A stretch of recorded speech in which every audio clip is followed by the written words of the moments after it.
Notre frère qui nous a alignés pour la prédication, notre frère Kazadi, que Dieu le bénisse aussi, bénisse la chorale, il y a aussi beaucoup bien chanté, qu'il bénisse les diacres, les administrateurs, les frères comme les sœurs, chacun pour ce qu'il fait pour Dieu. Amen. Que Dieu vous bénisse beaucoup. Maintenant, nous allons nous lever pour lire la parole de Dieu. Il y a notre bien-aimé frère Étienne qui m'a demandé de vous saluer au nom de Jésus-Christ. Nous nous levons pour lire la parole de Dieu dans Matthieu chapitre 21. Versets 10 et 11. Lorsqu'il entra dans Jérusalem, toute la ville fut émue. Et l'on disait, qui est celui-ci? Et la foule répondit, c'est Jésus, le prophète de Nazareth en Galilée. Seigneur notre Père, merci. Merci pour cette portion de l'écriture que nous venons de lire. Que tu vas bénir encore parmi nous. Comme nous l'avons lu hier. La vie éternelle. C'est qu'ils te connaissent toi le seul vrai Dieu. Et celui que tu as envoyé. Jésus-Christ. Seigneur, descends toi-même. Parle. Comme tu peux parler, pour que chacun soit béni. Nous laissons tout entre tes mains. Il y a des requêtes que nos frères ont dans leur cœur, comme nos sœurs. Seigneur, toi tu les connais. Nous te le prions. Au nom de Jésus, exauce la requête de chacun. Pour la gloire de ton nom.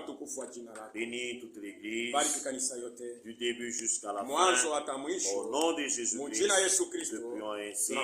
Amen. Nous pouvons nous asseoir. Nous avions commencé il y a 3 semaines cette prédication. Qui est celui-ci? Comme nous l'avons lu, si vous ne connaissez pas qui est le Seigneur Jésus, vous n'aurez même pas la vie éternelle. Il faut avoir la connaissance de cet homme.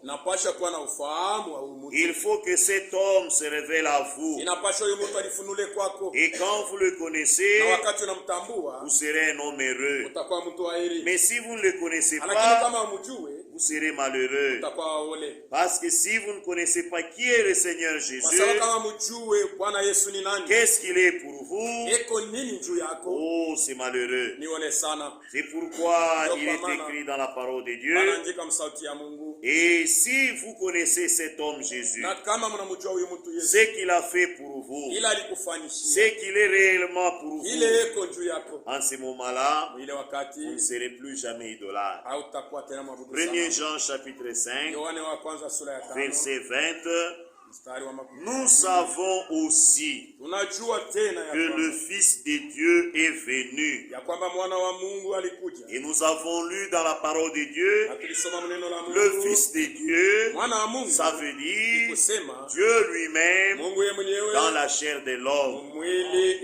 Nous savons que Dieu est venu dans la chair de l'homme et qu'il nous a donné l'intelligence pour connaître le véritable. Nous sommes dans le véritable en son Fils Jésus-Christ. C'est lui qui est le Dieu véritable et la vie éternelle. Voilà comment les disciples l'ont présenté. Ça, c'est Jean qui a prêché. Il dit c'est lui Jésus-Christ qui est le Dieu véritable et qui est la vie éternelle. Et Paul, nous l'avons lu hier. Il a dit aussi dans 1 Timothée chapitre 3 verset 16, il a dit quelque chose là-bas pour que nous puissions comprendre. Et sans contredit, le mystère de la piété est grand. Dieu a été manifesté en chair. Il a pris un corps de chair. Il a été justifié par l'Esprit. Il a été vu des anges. Il a prêché aux païens. Il a été cru dans le monde. Et il a été élevé dans la gloire. Voilà ce qui était la foi dans la première église. Dans la première église, on ne croyait pas qu'il y avait 3 personnes en Dieu. Non, mon frère. Dans la première église, ils croyaient que le Dieu invisible, celui qu'on appelle Elohim, celui qui a marché avec Abraham, celui qui a créé l'univers, ce Dieu-là, il s'est fait un homme et il est venu sur la terre. Il a donné sa vie pour que ceux qui croiraient en lui puissent le reconnaître et avoir la vie éternelle. Amen. Et c'est pourquoi il a dit, si vous ne connaissez pas, vous ne croyez pas qui je suis, vous mourrez dans vos péchés. Amen. Et il pouvait dire un jour, le jour où le Fils de l'homme sera élevé, vous comprendrez qui je suis. Amen. Nous avons vu toutes ces choses. Qui est cet homme Jésus? Il a guéri les malades. Il a marché sur l'eau. Il a arrêté la tempête. Il a ordonné à l'eau de se calmer. L'eau s'est calmée. Il a ressuscité Lazare. Il a fait beaucoup de choses. Et nous avons vu cela. Il était celui qui pardonne nos péchés. Et même aujourd'hui, il est notre avocat. Il est l'agneau de Dieu pour nous. Il est le souverain sacrificateur. Nous avons vu tous ces détails-là. Et maintenant, nous avons commencé à voir qu'il est le rocher. Le rocher, ça veut dire nous devons nous appuyer sur lui. Il est le premier et le dernier. Il est le je suis que Moïse avait rencontré. Il est le roi des rois. Le roi qui était annoncé et qui devait venir. Il est le prophète que Moïse avait annoncé. Il est celui qui était annoncé. La postérité de la femme qui devait venir. C'est toujours lui. C'est pourquoi hier quand nous avons lu, le Seigneur a commencé par la loi de Moïse, par les prophètes, Moïse, les psaumes, pour montrer qui est le Seigneur Jésus. Amen. Et pour le connaître, il faut retourner aux Écritures. Si vous ne retournez pas aux Écritures, vous ne pouvez pas connaître qui il est. Regardez ce qu'il a dit lui-même dans Luc chapitre 24. Luc chapitre 24. Quand nous lisons là-bas, on nous dit au verset 25 à 27. Alors Jésus leur dit, ô homme sans intelligence, et dont le cœur est lent à croire tout ce qu'ont dit les prophètes, ne fallait-il pas que le Christ souffre ces choses et qu'il entre dans sa gloire, et commençant par Moïse. Alléluia. commençant par Moïse. Déjà dans le livre de Genèse, Moïse avait parlé parce qu'il n'y avait personne qui était là quand Dieu créait. Il n'y avait personne qui était là dans le jardin d'Éden. Tous ces récits-là, c'est Dieu qui a révélé à Moïse ce qu'il avait fait. Et Moïse a écrit. Alléluia. Et maintenant dans Genèse, les écrits, la postérité de la femme, elle viendra. Et quand elle viendra, elle écrasera la tête du serpent. Et cela, c'est ce accompli en Jésus-Christ. On a vu beaucoup de choses qui se sont accomplies en Christ. Ce que les prophètes avaient annoncé. Moïse avait parlé. Esaïe avait annoncé. Michée avait annoncé. Ézéchiel avait parlé. Zacharie avait parlé. Tous ces prophètes-là, ils ont annoncé la venue de Christ. Et cela s'est accompli en Christ. Amen. Et c'est pourquoi Jésus, commençant par Moïse, par tous les prophètes, il leur expliqua toutes les Écritures qui le concernaient. C'est pour ça que le premier dimanche, nous avons vu que si vous ne savez pas reconnaître l'accomplissement des Écritures, vous ne pouvez pas reconnaître Jésus. Et même ce que Jésus est en train de faire dans notre âge. Dans notre âge aussi, on a vu ce qu'il a fait. Il nous avait promis Malachie, un prophète par la bouche de Malachie le prophète. Élie le prophète, il a été promis, il est déjà venu. Il nous a promis qu'il nous enverrait la nourriture. Nous avons eu la nourriture. Il nous a promis de nous envoyer un serviteur fidèle pour distribuer la nourriture. Le serviteur est déjà là. Il nous a promis un retour aux Écritures. Nous sommes retournés aux Écritures. Et toutes ces choses-là, il faut regarder dans les Écritures. Amen. Mais maintenant, aujourd'hui, nous allons voir aussi ce que Dieu lui-même s'est présenté. Parce qu'il se révèle selon les problèmes que les gens rencontrent. C'est pourquoi deux fois les problèmes ne sont pas toujours mauvais. Dans les problèmes, c'est là que Dieu se révèle. Vous ne pouvez pas reconnaître qu'il guérit si vous ne tombez pas malade. Alléluia. Vous ne pouvez pas reconnaître qu'il est le sauveur s'il n'y avait pas de pécheurs. Vous ne pouvez pas reconnaître qu'il est le protecteur s'il n'y a pas d'accident. Toutes ces choses-là arrivent pour nous démontrer ce que le Seigneur est pour nous. Amen. C'est comme aujourd'hui. Il est celui qui nous garde contre les accidents. Je ne peux pas aller moi-même. J'ai dit, je conduis maintenant. Oh, il va me protéger. Là, c'est la folie. C'est même chose dans la vie spirituelle. Il est celui qui pardonne nos péchés. Mais je ne peux pas aller faire du n'importe quoi pour dire que mais il est là pour pardonner les péchés. Je vais me plonger dans les péchés.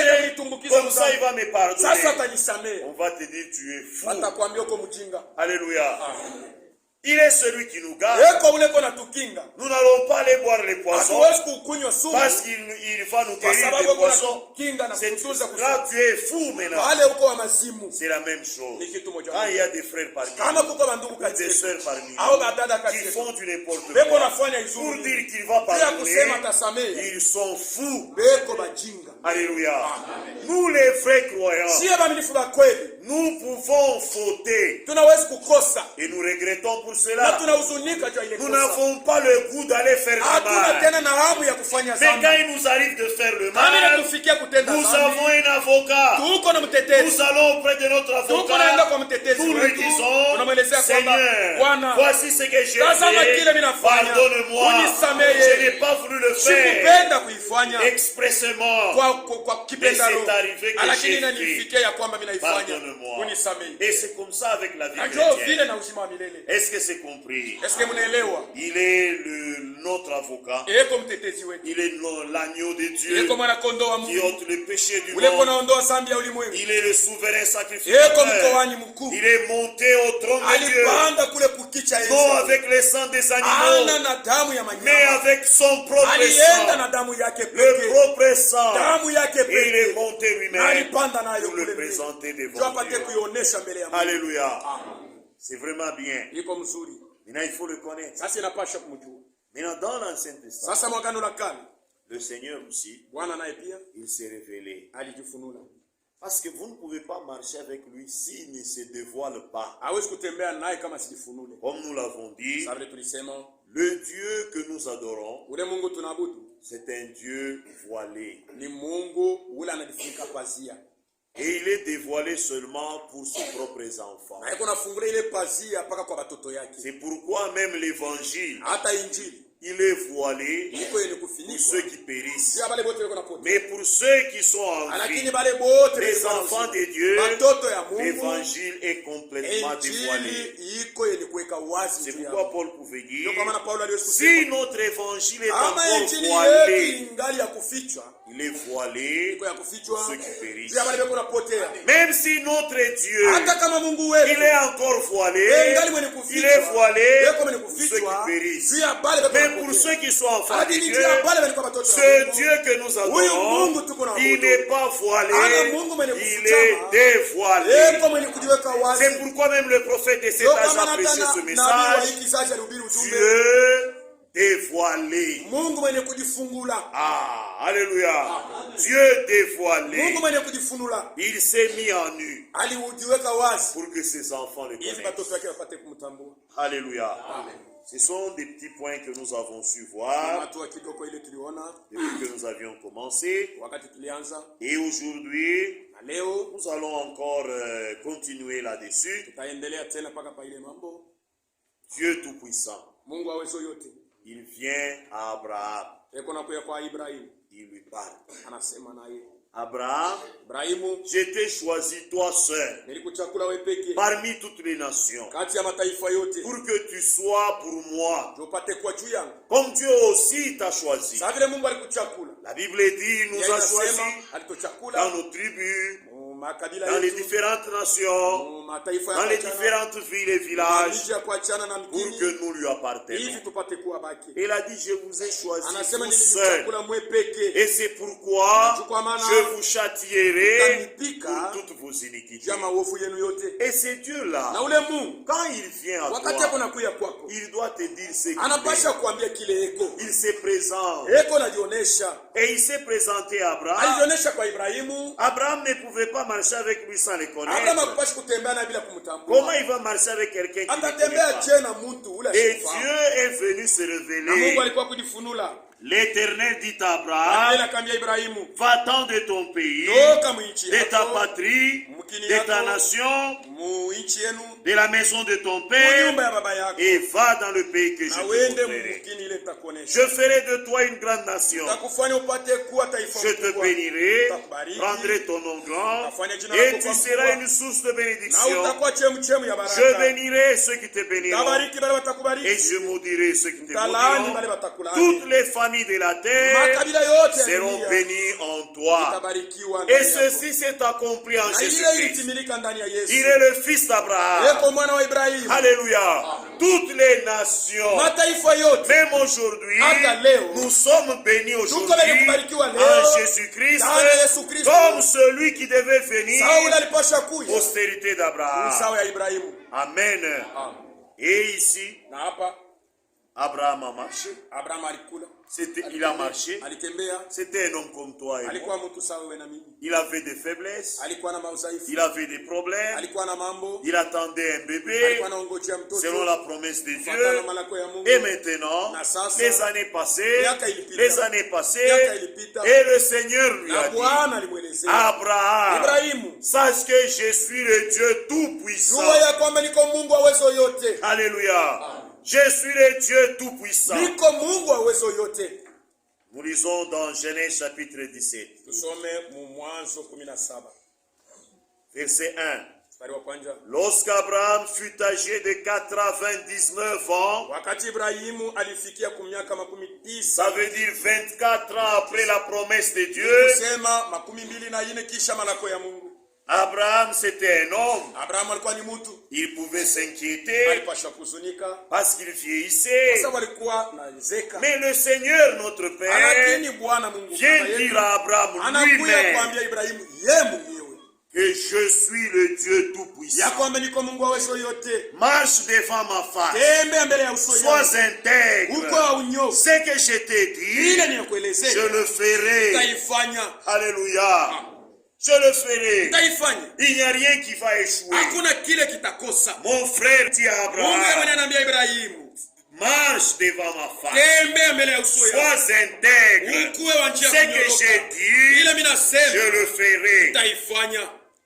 Imaginez 24 ans. Wazie mbele miaka 40 Depuis qu'il avait promis. Kisha kulaka. Et c'est alors qu'il vient pour Na dire, sasa anakuja kumwambia, je vais le faire. nitaifanya. Vous voyez, mes chers, Unaona banduku yangu. le Seigneur que nous adorons, Bwana ule tukuna. il accomplit sa parole Yeye anatimiza neno au lake temps marqué. wakati yenye kufika. Quand lui-même veut, Wakati anapenda il accomplit. anatimiza. Maintenant, Abraham était déjà très vieux. Abraham alikuwa shazeka. Imaginez une femme de 89 ans. Wazie mwanamke mwenye kuwa na miaka Même sa poitrine a déjà fané. hata kilari yake kilikuwa kishafubala. Prenons un peu nos sœurs qui sont déjà âgées. Elles sont déjà vieilles.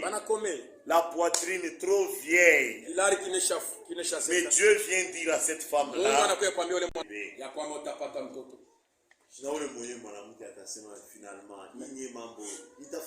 même la femme pouvait dire que ce problème qu'il me dit va s'accomplir réellement. Alléluia.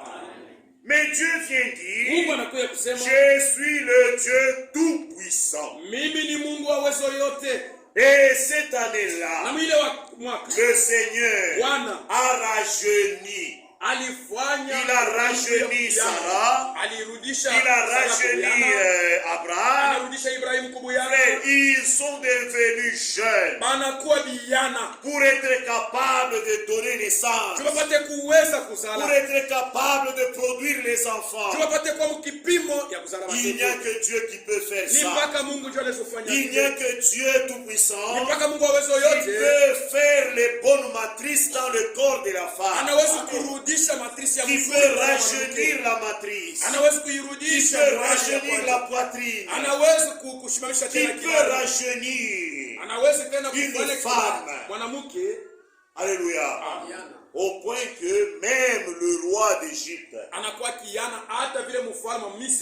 a regardé Sarah, une vieille qu'on avait rajeunie par Dieu, et il a envié.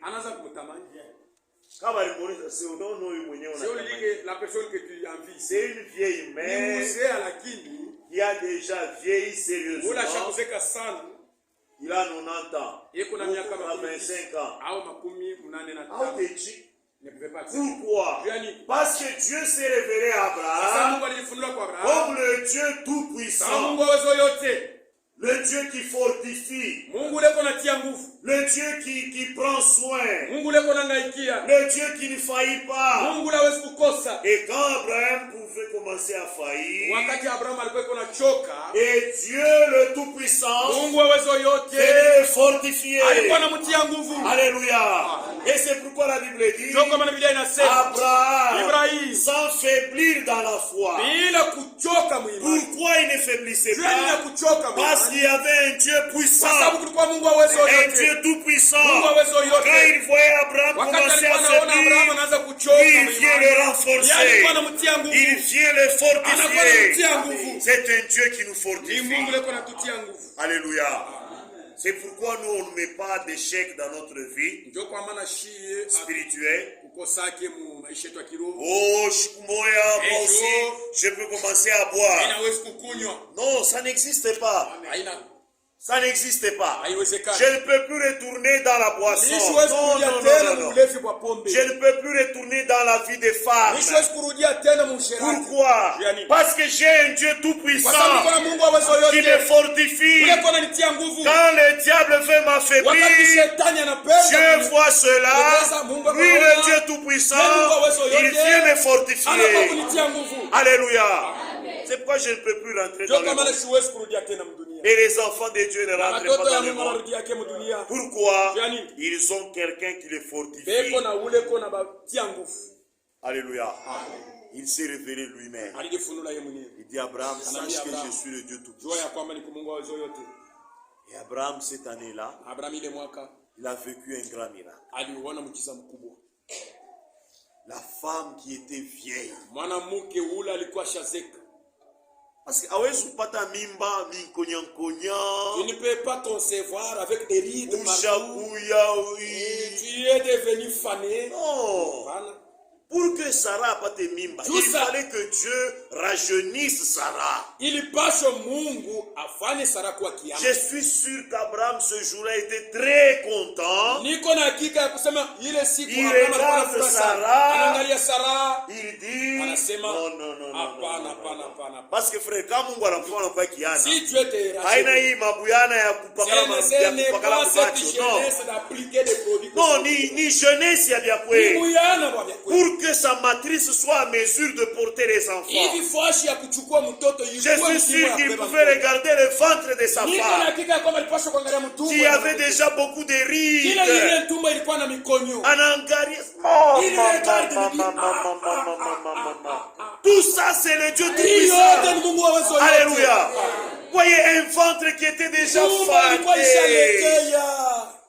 Une poitrine trop Kila chote fanée. kishaanguka kinafubali. Abraham anangaria. Abraham regarde. Ah, c'est non, non. Hapana. Ni mambo misha ya Yonas. Je n'ai jamais vu ça. C'est dans un rêve. c'est Niko na normal. lota ni kweli. Sarah, est-ce que c'est toi? Sara ni Je wewe. vois le visage, c'est Ninaona toi. sura ni wewe. Mais le corps Lakini ici, mwili. qu'est-ce qui s'est Ni passé? mambo gani unataka? Mais la réponse vient dans son cœur. Il dit, souviens-toi que Dieu t'a dit, je suis le Dieu tout-puissant. Alléluia.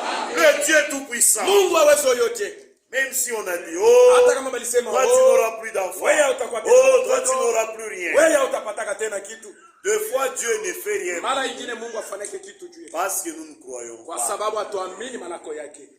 Vous allez à Dieu, Unaenda kwa Mungu, mais vous avez le doute. lakini uko na shakia. Vous n'aurez rien. Hautapata kitu.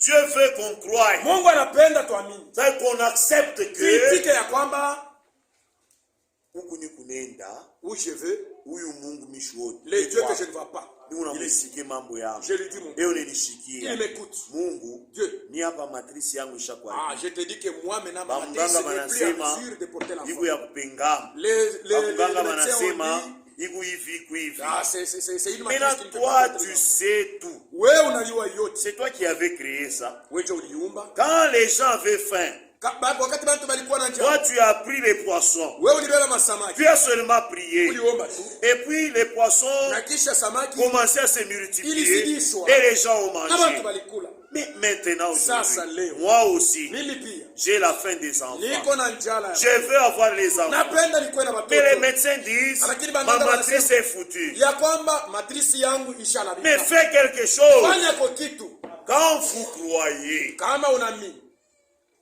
des fois, bengine benase, oh, minamini. J'écris. Ni bongo tu, muro yake mwenye, hamuna taki. Il confesse de la bouche mais dans son cœur il n'y a rien. La foi est une ferme assurance. Imani ni hakikisho ya kweli. Ça veut dire, comme je sais que mon frère ici est là, je le touche, je le sens. C'est ça la foi.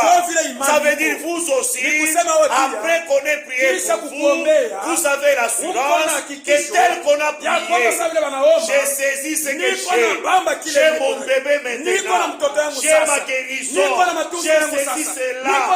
Vous le touchez, vous dites je l'ai déjà. C'est ça la foi. Apana oh non, toi tu vas dire non, ce n'était pas ça. C'est pas comme ça. Alléluia. C'est ça notre Dieu. Il est le tout-puissant. Maintenant, quand Dieu a donné l'enfant à Abraham, Abraham est très content. Il regarde son enfant. Il dit gloire à Dieu. Il regarde sa femme. Ah, toi, que Dieu a rajeuni. Oh Dieu, il est comment? Alléluia. Tu vois quelqu'un qui devient jeune. Une personne vieille. Qui redevient jeune. Abraham s'assoit. Non. Ça, je n'ai jamais. Et cela a donné encore beaucoup de confiance. L'enfant grandit. Dieu vient lui dire, Abraham, offre-moi ton fils, ton unique, celui que tu aimes. Qui? Isaac. Encore. Ça va? C'est lui qui a rajeuni la mère d'Isaac. C'est lui qui sera la postérité. Il voit beaucoup d'enfants comme les étoiles du ciel. Il vient encore dire, offre-le-moi. Je ne sais pas. Moi je vais obéir à ce qu'il dit. Et Abraham est parti. Il n'a rien dit à sa femme. Je suis sûr s'il avait dit à Sarah, Sarah devait se fâcher. Alors il a dit, je ne dis rien à Sarah. Je parle, ça c'est Dieu qui traite avec moi. Ce n'est pas l'affaire de ma femme. C'est Dieu qui m'a instruit d'aller offrir mon fils. Il n'a pas dit à Sarah, il a dit à moi. Et je pars. Allez Isaac, viens, on part. On va adorer. Et pendant qu'ils étaient en route, ils arrivent là-bas, ils regardent le lieu que tu as mis là. Maintenant, pour les serviteurs, restez ici. Nous allons partir avec Isaac. Nous reviendrons. Alléluia. Dieu lui a déjà dit, va me l'offrir. Mais lui, il dit aux serviteurs, nous allons adorer, nous reviendrons. Logiquement, il devait prendre même ses serviteurs.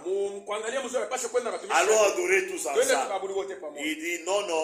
Dieu n'a pas dit que les serviteurs viennent aussi. Dieu a dit moi que j'aille offrir Isaac. C'est ça qu'il a dit. Maintenant ils arrivent là-bas. En route, le fils dit, papa, nous avons le feu, nous avons le bois, nous avons tout. Mais il nous reste une chose. L'animal pour le sacrifice. Où est-il? Allons-nous adorer sans animal? Alléluia. Allons-nous adorer sans animal? Toi, tu nous as dit que depuis longtemps, le Dieu auquel toi tu m'as initié, parce que Nayar initié Batoto, il a aussi initié ses enfants. C'est pourquoi nous aussi nous devons initier nos enfants à notre Dieu.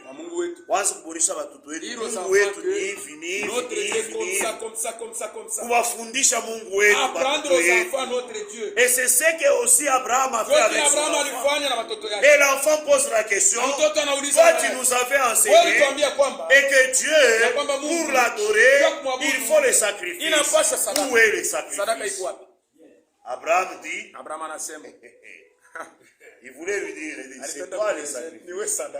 Il a dit, Dieu se pourvoira lui-même. Amen. Dieu va amener un sacrifice. Peut-être il attendait, il est en route. Peut-être le Seigneur est en train de me trouver. En route, j'aurai un bélier qui va venir. Rien. On arrive même au lieu d'adoration. On est là, on met le bois, on met tout. Peut-être Isaac pouvait lui dire, Papa, tu avais dit que Dieu se pourvoira. Maintenant, où est le sacrifice pour l'adoration? Abraham, c'était un homme. Il a regardé son fils qu'il aimait.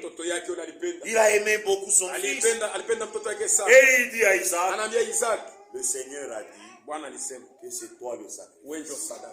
Moi, le sacrifice. Ok, ça va. Et Abraham était sérieux. Il prend le couteau.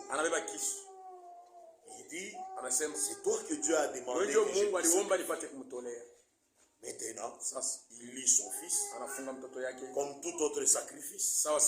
Il lit les pieds, il lit les mains, il prend les couteaux, il commence à égorger. Alléluia. Il entend une voix puissante qui lui dit, Abraham, laisse. Ne fais pas du mal à ton fils. Regarde derrière toi. Je suis le Dieu qui pourvoit. J'ai déjà pourvu le sacrifice. Le sacrifice est derrière toi. Il regarde.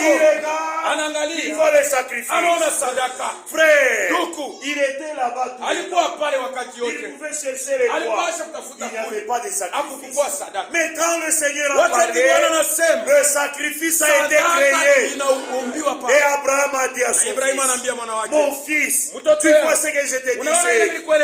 L'Éternel notre Dieu, il est le Jéhovah qui pourvoit.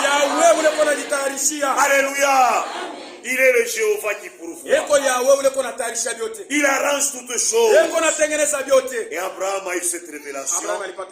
Isaac aussi a eu cette révélation. Et Isaac pouvait commencer à sortir là. Il dit, oui, Mungu, le Dieu que nous adorons. Il nous a créé. Nous avons vu l'animal, c'est vrai, nous l'avons brûlé là. Alléluia. C'est ça notre Dieu. Et qu'est-ce qu'il a fait? Tout ce qu'il faisait, c'était pour montrer que le Seigneur aussi, pour votre rédemption, il se pourvoira un sacrifice. Il n'a pas besoin que nous allions auprès de lui avec les agneaux ici, avec les bêtes. Il a déjà préparé un sacrifice.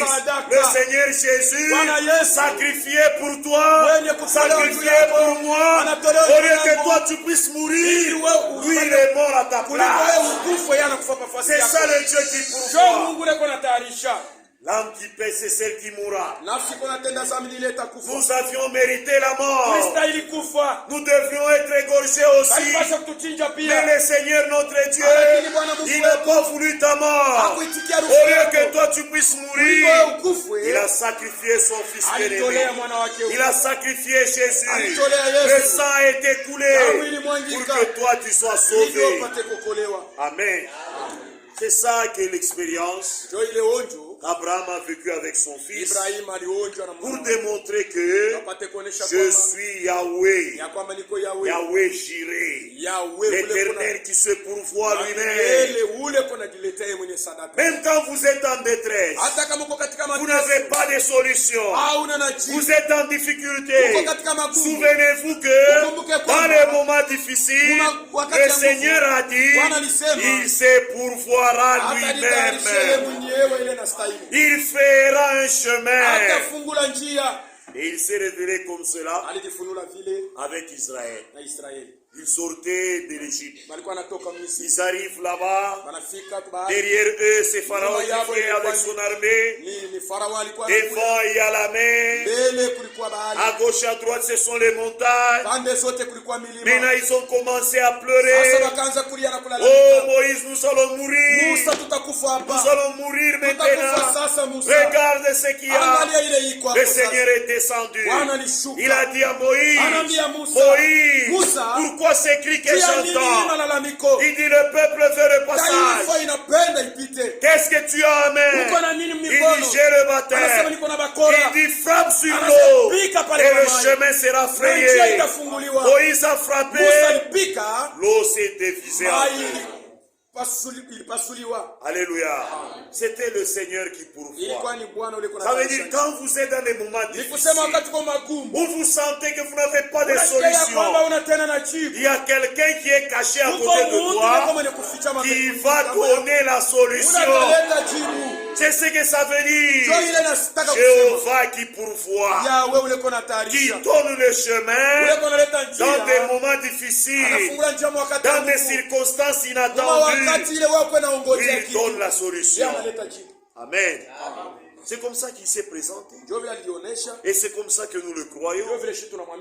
Amen. Il a montré cela. Il était là-bas. Il n'a pas de barque où marcher. Mais il a marché seulement lui-même. Il est tellement très fort. Il crée des moyens lui-même. Alléluia. Il crée des moyens lui-même. C'est pourquoi il faut lui faire confiance.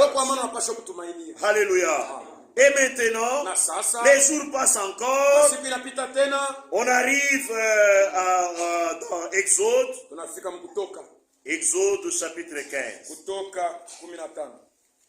Dans Exode chapitre 15, on nous dit quelque chose là-bas. Au verset 26. Il dit ceci. Vous tous qui êtes malades, écoutez. Il dit, si tu écoutes attentivement la voix de l'Éternel,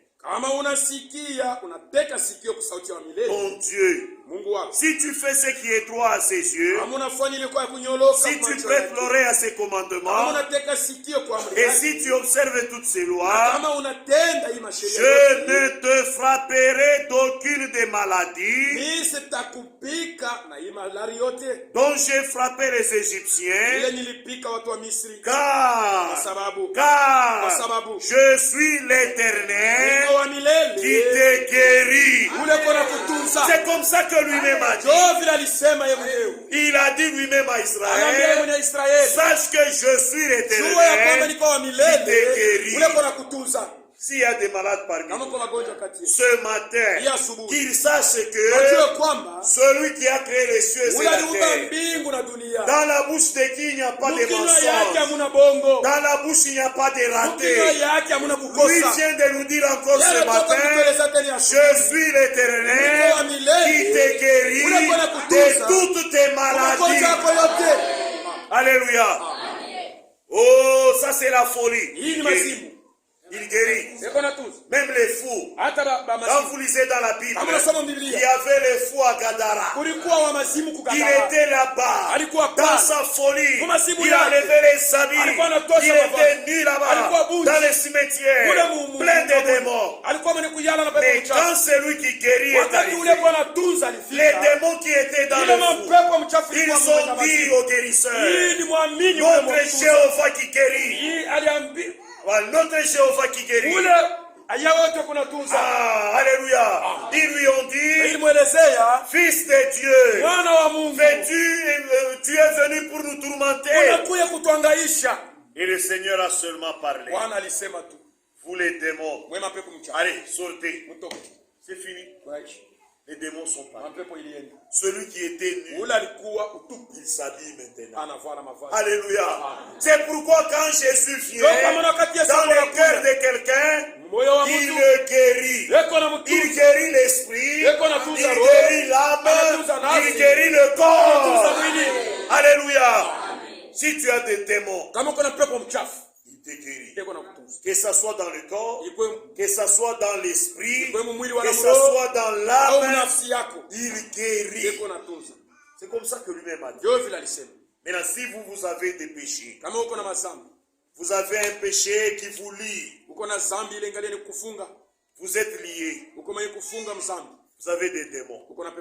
Les démons d'adultère. Les démons d'impudicité. Les démons de boisson. Les démons de cigarettes. Il te dit ce matin, je suis l'Éternel qui te guérit. Amen. Vous avez des démons. Les démons de malaria, des typhoïdes, des cancers, des prostates, les démons de tous les noms que les médecins les ont donnés. Il y a quelqu'un ce matin qui te dit, je suis l'Éternel qui te guérit de toutes tes maladies. Peu importe la maladie. Oh hémorroïde. Il guérit. Oh prostate, il guérit. Oh c'est la fièvre, il guérit.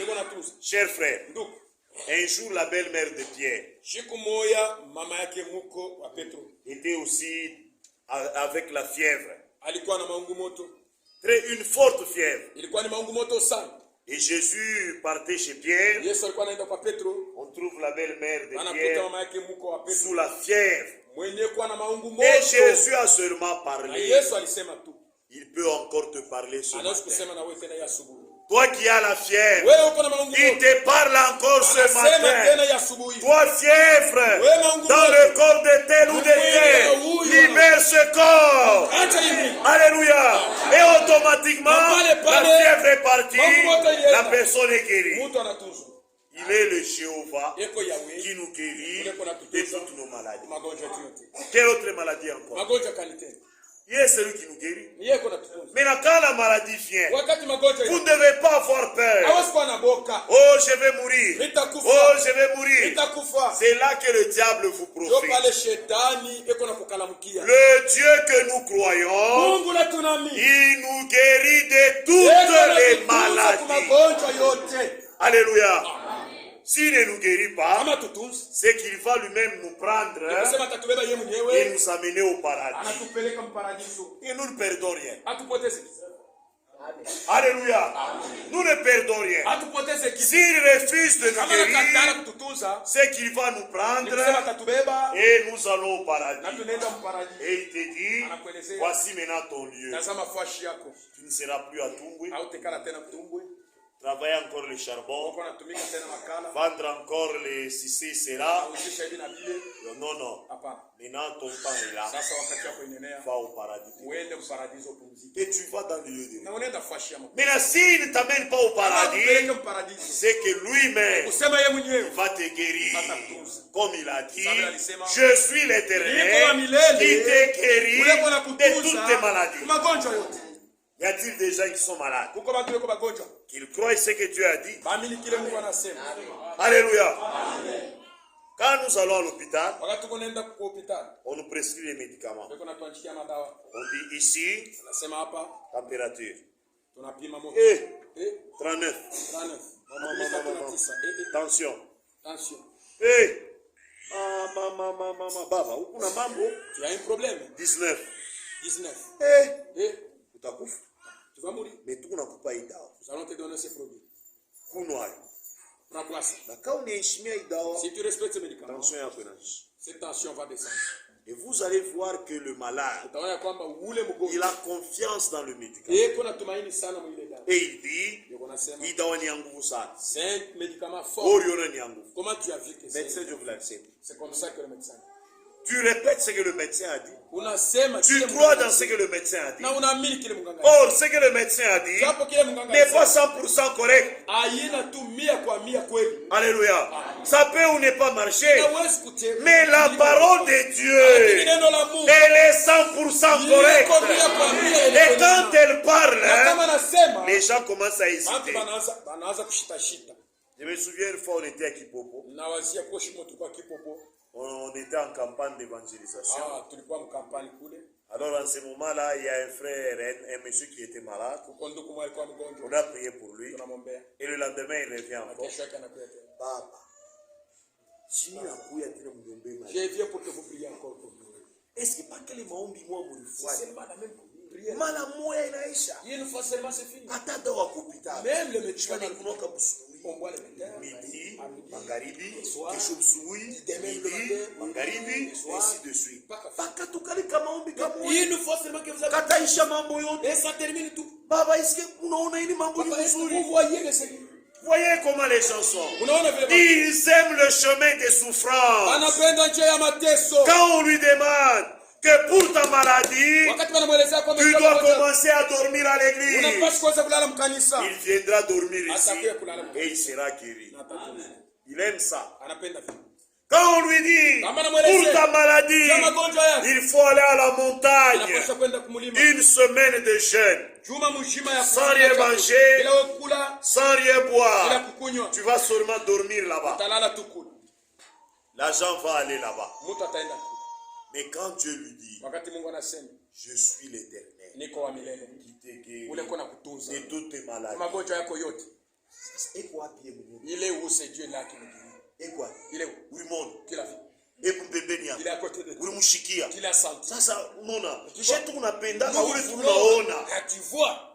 C'est ce qui était aussi dans 1 Samuel Ile chapitre 8. ilifika kama Samueli wa Il dit, nous voulons quelqu'un que nous voyons, Tunapenda mtu ule quelqu'un tunaona. avec qui nous pouvons Mtu parler. tunaweza kusema naye. Mais quand ce quelqu'un est Wakati ile venu, mtu anakuja, ils l'ont rejeté. bali mkatala. Alléluia. Qui peut croire ce que le Seigneur a dit? Ni nani anaweza kuamini ile Bwana alisema? Celui qui est malade aujourd'hui Ule kwa mgonjwa et leo. qui peut croire que ce que le Seigneur a dit est la vérité. Je suis l'Éternel qui te guérit de toutes tes maladies. Amen. Si tu es là, Kama kwa on va prier pour toi utakuombe et le Seigneur na Bwana accomplira ce qu'il a dit. atatimiza kila msemo. C'est sa parole. Ni neno lake. Ce n'est pas la parole du médecin. Haina neno ya munganga. Alléluia. Et il a dit encore, Anasema tena, je suis l'Éternel niko wa milele. qui te guérit. Ule kuna Je suis l'Éternel, l'Éternel qui pourvoit. wa milele ule Je kuna- suis l'Éternel, Niko wa milele. l'Éternel des armées. Wa majeshi. C'est qu'il a des armées. Kuseme kuna majeshi. Alléluia. Tunarudia tena kwa bali ba minifu ya buloshi. Nous rentrons à celle qui croit à la sorcellerie. Je ne sais pas pourquoi, mais on doit parler quand même. Monsieur Dieu a dit, mais je suis obligé. Ceux qui croient dans la sorcellerie. Bale beko na mini buloshi. Oh, mon oncle, Muyomba yangu il est très loin. eko mbali. Oh, ma tante, Sangashi elle yangu est très loin. eko mbali sana. C'est vrai, elle est très loin. Eko mbali. Très loin, c'est où? Mbali ni wapi? En Amérique? Amerika. En Europe? Europe. C'est où très loin? Ni wapi? Alléluia. Oh, mon oncle, c'est déjà caché dans l'arbre. Asha kujificha mumuti. Mais l'arbre, on le coupe, Muti banaikata. n'est-ce pas? Anafi. Maintenant, le Seigneur lui te parle ce Bwana matin. eko nasema ya subu. Toi qui crois, oh, il malaria, hein? Cette maladie, hein, Ni sakash. c'est la tante. On a parlé de faire ma bintu bintu. Vous voyez, quand elle faisait ces histoires-là, Maman a bébé en souris. et les incantations, même le bébé a commencé à pleurer. Bébé a ria sana. Le bébé a beaucoup pleuré. S'engagea pour parler. Ta tante est vraiment bien. Et tu commences à suspecter ta tante. Na unaanza sasa kuwazia sangaji yako bibi. Et tu ne crois pas que le Seigneur, Na waamini kwamba Bwana il est l'Éternel des armées. eko wa milele wa majeshi. Voyez ici au Congo, Hapa Mkongo nous avons l'armée. tuko na jeshi. C'est une seule armée, Ni jeshi moja. l'armée congolaise. Jeshi ya Wakongomani. Force armée démocratique, ceci, c'est la FARDC. Nguvu ya jeshi yetu Ya Congo. Ah, alléluia. Des fois, quand la guerre fait rage, wakati vita inakuwa mkali, il fuit aussi. beko nakimbia pia. Banabamba mkini fulani. On prend tel Oh, pays. banabamba mkini On fulani a na pris tel nguvu. pays. Sasa soda benye beko wapi? Mais les soldats sont Beo na katika ils sont en mbio. train de fuir. Mais maintenant ici le Seigneur Sasa hapa lui, Bwana yeye ashina tana FARDC. il n'a même pas le phare de Ah, hii ya kukimbia Barwande. Hapana. l'armée Lui, qui il a beaucoup d'armées. yeko na majeshi mingi. C'est au pluriel. Ya mingi. Il est l'Éternel qui a beaucoup Ni d'armées. wa milele ule kwa majeshi mingi. Alléluia. Maintenant, quand il a beaucoup Wakati kuna d'armées, majeshi mingi, c'est pour combattre ni pour juu ya toi. kutupigania vita. Quand tu as des problèmes, Wakati kuna maneno, c'est lui qui combat yeko pour na toi. kombana. Sasa, mishi uwe. Je sais pas. Comment wewe unaweza kuwa Mkristo? Namna gani tu es chrétien? Mais sangaji yako, Mais ta tante, muyomba yako, ton oncle, tu eko na kuvinye kuna c'est lui qui kuja vient malade. t'étrangler et t'apportant des maladies. Una mungopa na Tu kumungopa. le crains même. Un chrétien Mwaminifu. rempli de Dieu Mwenye kuyala na Mungu. et qui fuit Leko na kimbi. les gens qui ont des fétiches. Bantu beko bachao. Tu n'es pas encore chrétien. Au ya kwa Mkristo. Ma soeur, Dada. toi qui crois comme ça, Weko na mini tu vile. n'es pas encore Au chrétienne. ya kuwa Mkristo. Tu es de l'église, Huyu kuwa mkanisa tu. mais tu n'es pas encore Lakini chrétien. au ya kuwa Mkristo. Quand tu es chrétien, Wakati uko Mkristo, Jéhovah, Yahweh, il devient Jéhovah des armées anakuwa pour Yahweh wa toi. majeshi juu yako. Ça veut dire c'est lui ton Ni kusema combattant. ni yeye kuna C'est kupigania. lui qui combat pour Ni yeye toi. kuna kuombana juu yako. Ils ont un peu. Tuisome mbele. 1 Samuel, Samueli wa kwanza. chapitre 1. Sura ya kwanza. 1 Samuel, chapitre 1, Samueli wa kwanza. verset 3. Sura ya 3. Elimelech. Elimelech. Non, 1 Samuel plutôt. Samueli wa kwanza. Chaque année, Kila mwaka cet homme huyu mtu montait alikuwa anapanda de sa ville à Silo pour adorer l'Éternel, kutoka mji wake kwenda kusilonja kwa l'Éternel des armées, wa milele wa majeshi. et pour lui offrir des sacrifices. Acha kumtolea sadaka. Maintenant, pourquoi on l'a appelé Éternel des armées? Bali mwito wa milele wa majeshi njoni. Cet homme avait deux femmes. Huyu mtu alikuwa na banamke mbili. Une femme qui n'enfantait pas Mwanamke mmoja alikuwa anazala et une femme qui enfantait. na mwingine alikuwa anazala. Et cette femme qui enfantait, Yule alikuwa anazala, elle se moquait de celle qui ne donnait pas naissance. alikuwa anachekelea ule alikuwa anazala. Bantu bengine D'autres personnes, yasha tumawese, il remplit seulement les WC. hakuna kenye beko nafanya, Ils n'ont rien à faire. mantumba kufifia, Ce sont des ventres déjà. bakakuria tu, Ils mangent seulement. chokesha bwana tu, Ils mambo sont en train de kule. fatiguer les Bantu hommes. bengine beko sankuni. D'autres personnes sont comme des Il y a bois. des moqueries comme ça Huko qui kuchekelea font kwa très mal, très mal. kuna huzunisha sana. Et cette femme aussi était Na là. ule mwanamke alikuwa On se moquait d'elle. walikuwa wanamchekelea. C'était la mère de Samuel. Ilikuwa ni mama yake ya Samueli. Alléluia. Maintenant, comme elle croyait Sababu alikuwa nani? qu'il y avait l'Éternel des armées, Ya kwamba kuko wa majeshi. c'est quand les gens se moquent de vous, Wakati watu quand les gens vous combattent, wakati watu quand les wanakupigania. gens sont contre Wakati vous, watu beko na il y a au moins quelqu'un, l'Éternel des armées, qui est de ton côté et qui combat pour toi. Amen. Maintenant, quand il combat pour toi, Wakati wanakupigania. est-ce que les sorciers peuvent-ils le vaincre? Baloshi banaweza kumshinda. Frère, we barikuvinya panshi. Mon frère toi qu'on a étranglé. Sasa Mungu wako iko wapi? Ton Dieu est où? We frère barikutupia mukaya. Toi frère à qui on a jeté les sorts. Mukuri nansi kuvimbe na kwa Les ya pieds tempo. commencent à gonfler comme les pieds de Oh, hapa tu hata hivi unaona mais si nishikufe. tu vois, je ne meurs pas. Ni njoo ikukwe yangu. Sasa ikwe yako ilikubamba je? Si ce n'était pas pour toi, ça t'a atteint. Bible kunasema malédiction sans cause n'a pas Laana d'effet. yote bila sababu haiwezi. Sasa ilikubamba je? Comment ça t'a atteint? Mungu wako iko Où est wapi? ton Dieu? Ni wa kulala? Il a endormi. Unaamini Mungu leo analala kushingisha? Toi, tu crois à un Dieu là qui somnole. Si haina Mungu wetu wa ile. Nous n'avons pas un Dieu comme ça. Amen. Amen. Eko wapi Mungu wako? Il est où ton Dieu là? Oh frère, attention, Oh, shetani yebo n'existe. Satan existe. Chini kiumbe kia Mungu. Mais c'est une créature. C'est Dieu qui a créé Lucifer. Et Lucifer s'est fait lui-même Satan Lucifer alifanya kuwa shetani leo. par sa rébellion. Kwa utombozi. Maintenant, Sasa. est-ce qu'il peut être fort que celui qui l'a créé? Ni kusema naweza kuwa na nguvu ya kushindia ule alimuumba. Amen. Amen. Si Lucifer lui-même, Kama Lucifer yeye mwenyewe, le chef des sorciers et des démons, mwenyewe kwa mkubwa wa balozi, on l'a chassé au ciel, anamfukuza kumbini. il n'a pas su résister. Akupima kukangana. Mais maintenant, aujourd'hui, Sasa leo Dieu est avec toi. Mungu yuko na wewe. Lucifer vient avec ses démons et on t'étrangle. Et Dieu est impuissant d'agir. Celui-là, ce n'est pas l'Éternel des armées. Si tu as cette foi-là, tu es encore dans le paganisme. Alléluia. Tu es encore dans le paganisme.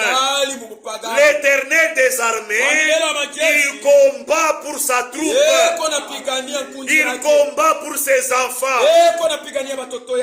Amen. Est-ce que toi aussi tu crois que Dieu combat pour toi? Mais Maintenant, si Dieu combat pour toi, ne crois jamais qu'un sorcier peut te tourner la tête. Ankushungurisha kichwa.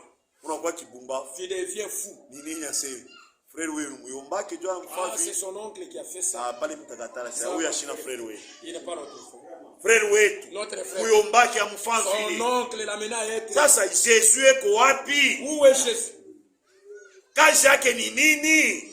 Quel est son travail? Alléluia. Mes sœurs, vous qui êtes les premières, on m'a prophétisé. On m'a prophétisé. On m'a prophétisé. Mais l'Éternel des armées, quel est son travail? Comme ils allaient prier l'Éternel des armées, cette femme qui était stérile, elle a dit, Seigneur, regarde comment on se moque. Je ne veux pas quitter ici sans que tu me bénisses. Elle était déterminée. Elle a prié.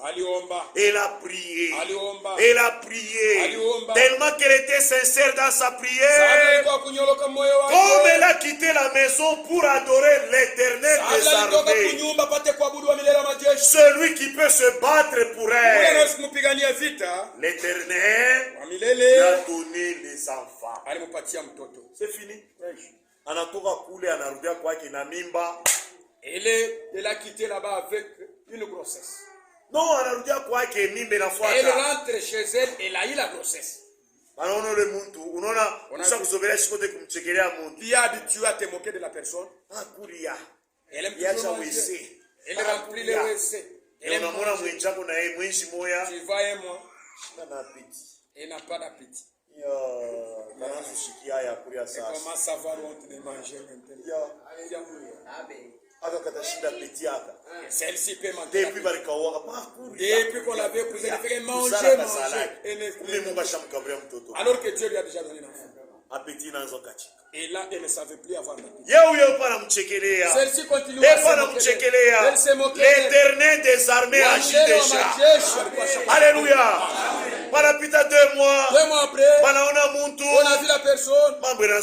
Et le problème commence à changer. Nini. C'est quoi? Tu commences à souffrir. Oh nini. C'est quoi? Oh nini. C'est quoi? 3 mois. 4 mois. 4 mois.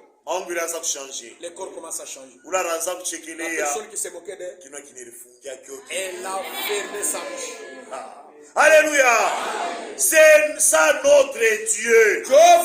Il fait fermer la bouche de moqueurs. Alléluia. L'Éternel des armées. Oh baloji. Oh les sorciers. Oh les sorciers. Je me dis, sasa mwe shuka linaboba loji watanza kusema baminifu, baminifu manetutrouble, puissance ya baminifu inapasula bishimba vyetu. Shiku kani baloji na boba tanza kumitaya. Quel jour les sorciers commenceront aussi à parler de nous? Oh frère, uloji bukwako. Il y a la sorcellerie. Sasa baminifu bwa buna. Mais c'est pour dire que la croyance imani yo hainako, nguvu ya Mungu hainako, l'Éternel des armées hainako.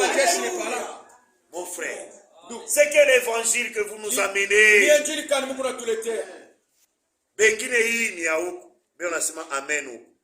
Kama narudia kwa huku manyumba. Quand il rentre à la maison, attention. Il dit au kanisa baranga. Ça sont des choses de l'église. Ici à Tumbo. Mutumbo frère. Bantubeko. Il y a des gens ici. Bantubeko à frère. Vous les baba va pas kona. Attention, attention. Attention. Il est dit mambo ya ba frère bon Jésus. Ça sont des problèmes de frères. Alléluia. Mwaminifu wa kipande. Incroyable. Alléluia. Cependant, même les magiciens, ils connaissent qui sont les enfants de Dieu. Ils connaissent. C'est pourquoi même quand nous passons, tu verras ceux qui ont des histoires. Ils sont en train de te craindre. Cet enfant est très loin. Et ils ont les yeux de Satan pour vous. Et vous n'avez même pas les yeux. Vous ne nous connaissez pas. Nous vous disons de la part de Dieu, vous nous croyez pas. Les gens du monde, c'est vous qui êtes avec un esprit. C'est pourquoi vous craignez n'importe quoi. Alléluia.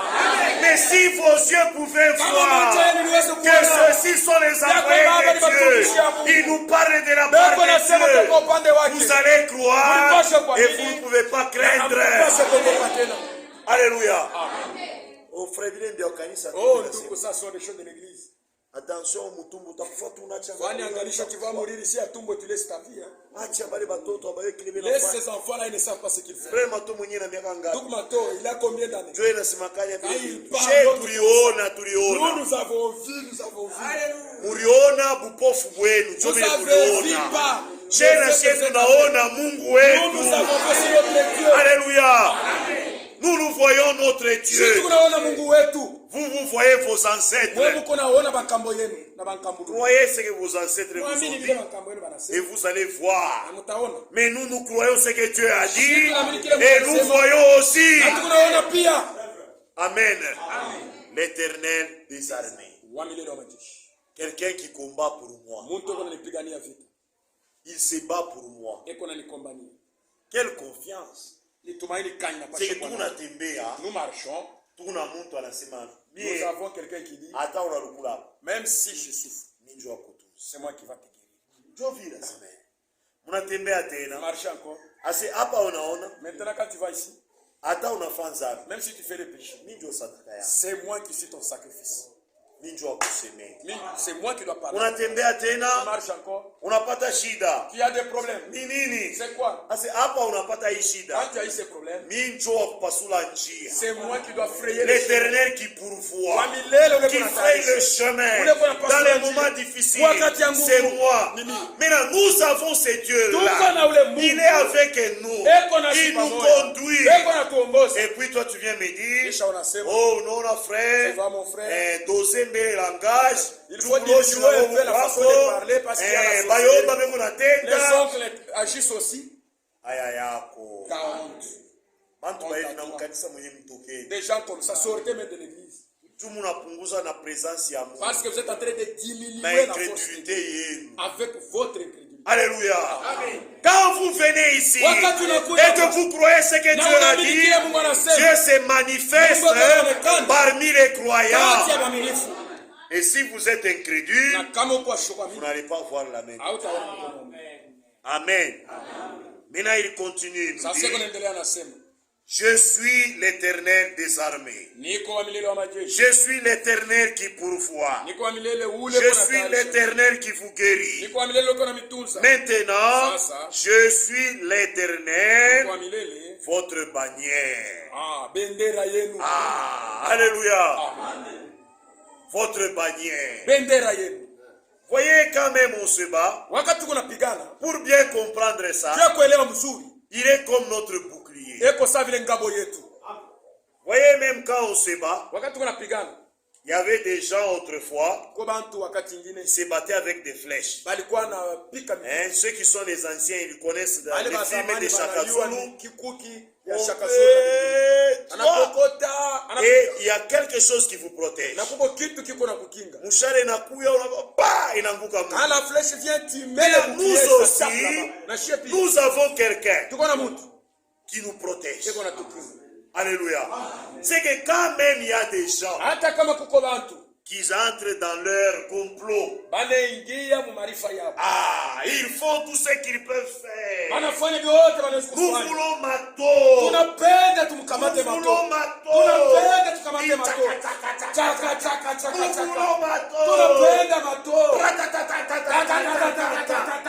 Maintenant il y a quelqu'un et ils vont lancer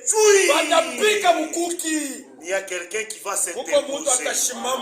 Quand ça veut maintenant tomber, il y a quelqu'un qui vient après. Et ça tombe sur lui.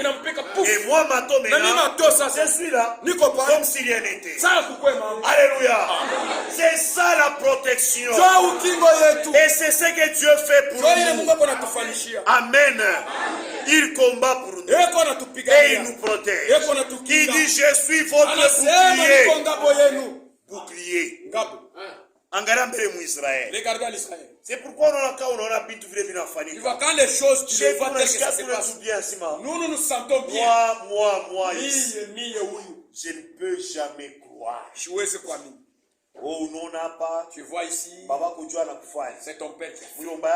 C'est ton oncle qui a fait. J'ai Jéhovah qui est mon bouclier. Moi, je fais la télévision. Il faut suivre la télé. Vous verrez qu'en Israël, il y a ce qu'on appelle ngabo ya kushimamisha masilamu kubwa. C'est qu'il est ngabo. Ce bouclier. Oh, abatekala pale bananza kutafuta. Ils ne vont pas chercher. On a jeté par où?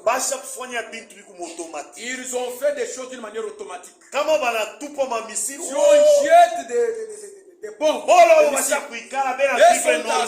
sont en train de vivre normalement. Mais qui est qui maintenant ce bouclier là, qui a détecté? Ça détecte. Il a détecté. Oh, il est avancé. Il est de on lance ça. Et ça va bien encore. Pour les protéger. Et vous pouvez entendre comme récemment, 3500 missiles. On a lancé 3500 missiles. Mais Dieu a dit, mais on a bouclier. Pourquoi? Ça sachez, comme un bantu. Mais nous, les hommes. Il est bantu di Israël. Si les hommes bouclier, ils font leur protéger. Pour les protéger. Maintenant, c'est moi votre bouclier. Alléluia. Maintenant, Ata Bankambo va te expliquer. Même si les ancêtres, les grands-pères nous expliquent toutes sortes de sorcelleries. Tout ce qu'ils font. Ils donnent des explications en détail. Mais moi, je suis petit. Bouclier. J'ai un bouclier. Alléluia. Nikona bouclier. J'ai un gabo. Aitenifanyaka kintu atashifoya. Oh, mtoto tulizana. Munyama. Aitenifanyaka kintu. Parce que j'ai un bouclier. Et le bouclier là-bas, c'est Dieu lui-même. Qui a des yeux qui dépassent Dieu? Qui a les yeux qui dépassent les yeux de Dieu? Parce que Dieu voit même ce qui est dans le cœur de l'homme. Les gens qui pensent en mal de moi. Il commence à penser. Il faut que je pense. Il pense. Dieu dit des choses. Regarde comment il pense. Déjà, Mungu a un plan. Dieu prépare protection pour les protéger. Alléluia. Kisha Après toi, tu dis frère, quand cet enfant est mort, c'est l'oncle de ma mère là qui a bouffé mon enfant. Dans l'église du Dieu vivant, on est en train de bouffer nos enfants. Dieu me donne un enfant. Toi tu viens tuer mon enfant. Que l'autre puisse bouffer mon enfant dans la sorcellerie. C'est l'enfant que Dieu m'a donné ou bien c'est la famille qui m'a donné l'enfant? Ne croyez pas ce genre de choses. Vous avez un bouclier. Vous voyez le bouclier quand il est là. Même si d'autres personnes en bénéficient aussi. Alléluia. Donc il est bouclier. Même ceux qui sont autour de moi bénéficient aussi de la même protection. Comment on va nous bouffer les enfants? Ma soeur. Vous les jeunes sœurs. Et quand on a pris le premier sang là, c'est alors qu'on a pris même sa progéniture. On a déjà tout ôté. C'est par la personne qu'on avait élevé. Oh, moi je ne sais plus mettre au monde. On a déjà par ma tante. Ma tante est mauvaise. Toi aussi tu oublies que Dieu est aussi une tante. Alléluia. Tu as oublié que toi aussi tu es tante. Tu as oublié que toi aussi tu es oncle. Ne croyez pas ce genre de choses. Croyez ce que le Seigneur vous a dit. Et ce qu'il fait pour vous. L'Éternel qui est le bouclier. Amen. Maintenant, je crois qu'après ça, Je ne peux plus accepter. Oh, non, n'a pas ma activité à Vous voyez, quand les choses ne marchent plus bien, il y a des gens qui sont assis sur toi dans des histoires. Ah, ils sont dans un bassin. Ils sont assis là-bas pour que tu ne prospères pas, afin que les gens n'achètent pas chez toi. Toi aussi tu crois ça. Non, Oh frère, oh mon frère, on a dit que les gens n'achètent pas chez moi. Il y a un serviteur de Dieu qui est passé ici me disant, il y a des gens qui font des complots. Ils sont en train de noircir le cœur des clients. Oh, moi je viens t'acheter. Quelqu'un vient noircir mon cœur pour que je n'achète pas chez toi. Et je te laisse, je vais acheter ailleurs. Je vais acheter celui-là. Et toi tu acceptes ça. Après tu commences à avoir des soucis. Dans les commerces que nous faisons ici, il faut que tu aies quelque chose. Tu tiens vraiment fortement quelque chose. Ah, tu prends un peu de choses de Dieu et un peu aussi quelque chose qui doit t'amener les clients. Toi tu seras un sorcier toi. Alléluia. Tu vas t'ensorceler toi-même. Alléluia. Nous ici, c'est Dieu qui nous bénit. Regarde ma prière peut écouter. Prie à bientôt. Si tu mets un très grand prix, si tu exagères, si tu n'arranges pas là où tu es, il y a du désordre. C'est sale. Peut-être Dieu est là. C'est la raison pour laquelle les gens fouillent. Arrange-la. Que ça soit les gens viennent. Il n'y a pas de il n'y a personne qui a noirci. Ce sont des choses fausses. Croyez la parole. Le Seigneur a dit, je suis votre Dieu. Les projets que j'ai formés pour vous, ce sont les projets de bonheur. Alléluia. Les projets de bonheur. Les projets de notre Dieu, ce sont les projets, un projet. Pendant longtemps. Donc c'est un problème à exercer pendant longtemps. Et il a un projet de bonheur. De bonheur. C'est qu'il fait des choses pour que tu sois bien. C'est ça notre Dieu. Minaule Mungu wa vile jove na kwa kulanda oh beba na we mayani tanza eka chini ya lurimi jova client batakuya chia ya sana mukristo kisha nampagana nasema après païen dit na ule frère na kutabiri même votre frère tabernacle minjo ni kuna mfanisha dawa c'est moi qui lui procure muangalishishi pa lurimi yake regardez sur sa langue leo pa mayani il y a seulement des minjo ni unampele mayani c'est moi qui lui donne ces frères. Je suis des clients au tabernacle. Aya sana. C'est une honte. Alléluia. Aya sana. Honte à vous. Et ici on nous dit, je suis votre bannière. Alléluia. Dans Jude chapitre 6 verset 24, on nous dit là-bas que l'Éternel, il est celui qui nous donne la paix. C'était au temps de Gédéon. Il y avait des conflits avec les voisins. Et les voisins voulaient envahir Israël. Et Dieu a suscité Gédéon. Et Gédéon est venu. Il a dit, Seigneur, on a entendu parler de toi. Comment tu as travaillé. Comment tu as fait. Comment tu as délivré. Mais maintenant c'est le passé.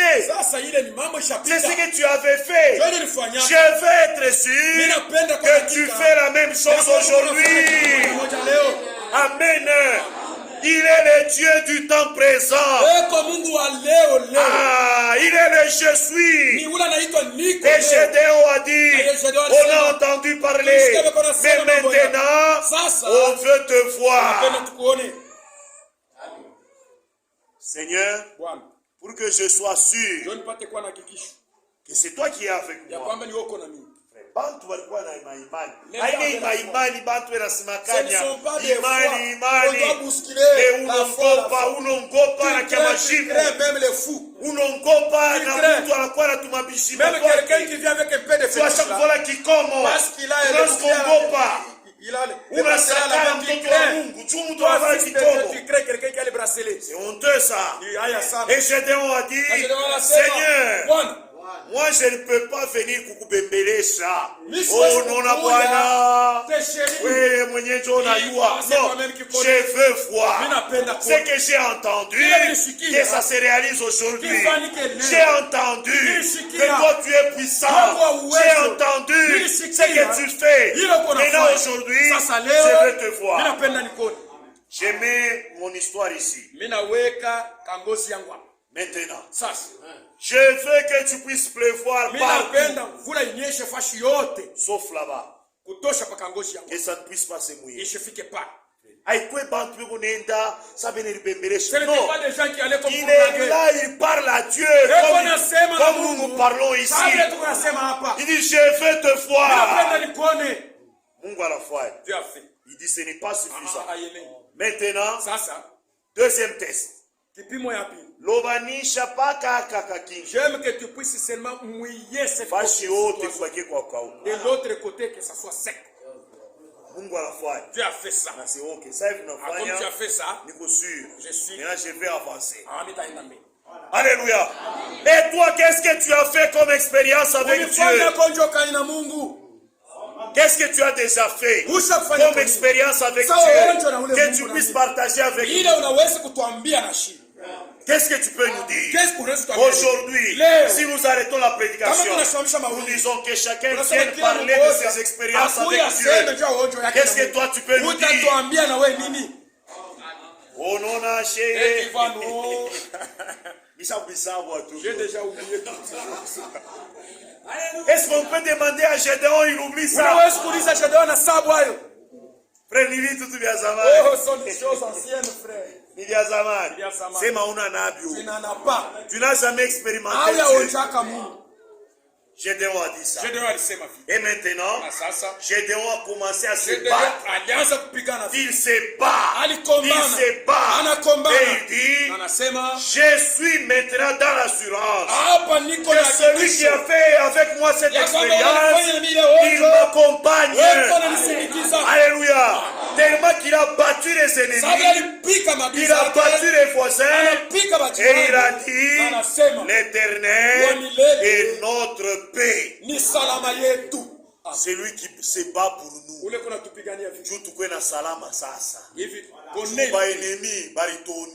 Nos ennemis s'étaient moqués de nous. Ah, alléluia. Les ennemis, ils se moquaient de nous. Maintenant, nous avons le donateur de la paix.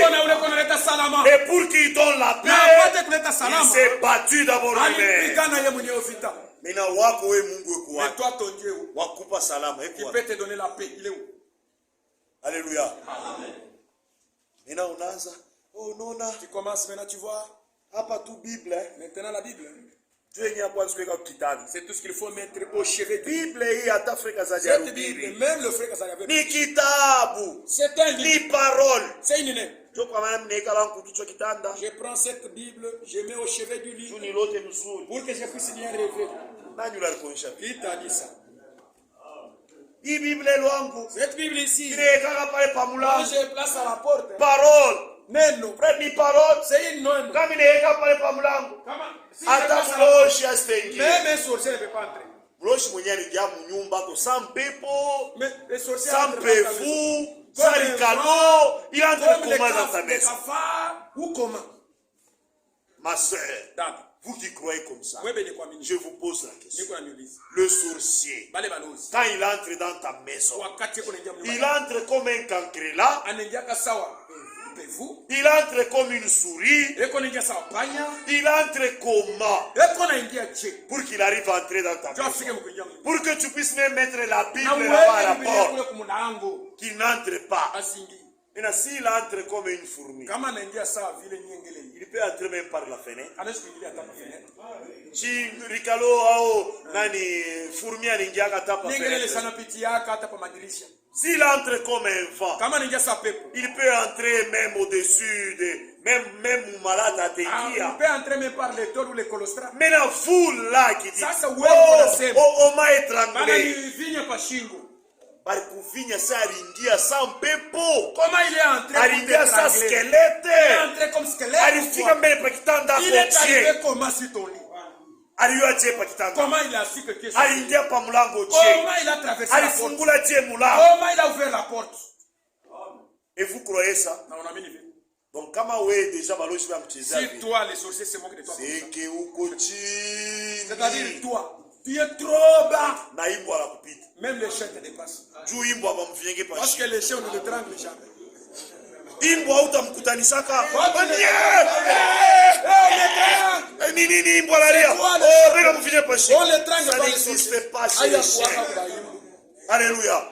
C'est que toi qui viens à l'église là, même le chien, il te dépasse.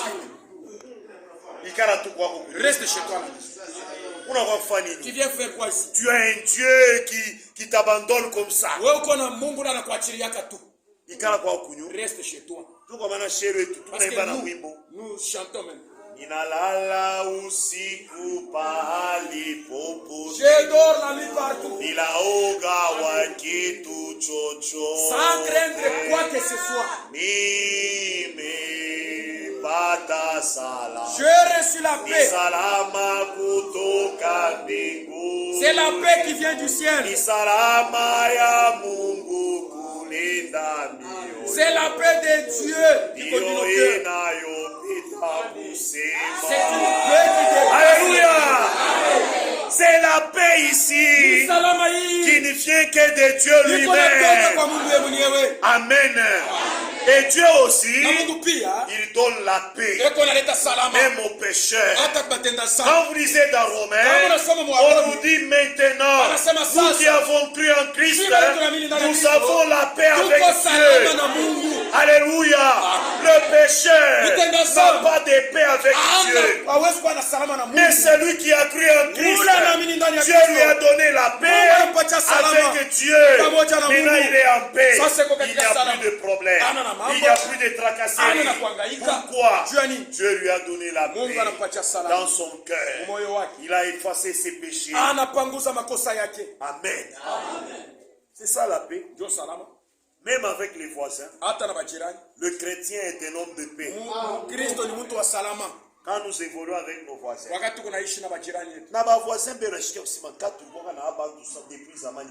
les voisins disent que si on avait des gens comme ça depuis longtemps, ça serait bien.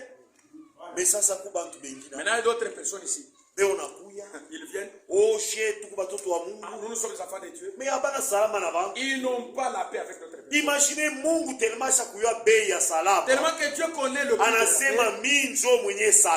moi qui s'appelle la paix. Et mes enfants. Ce sont les enfants de la paix.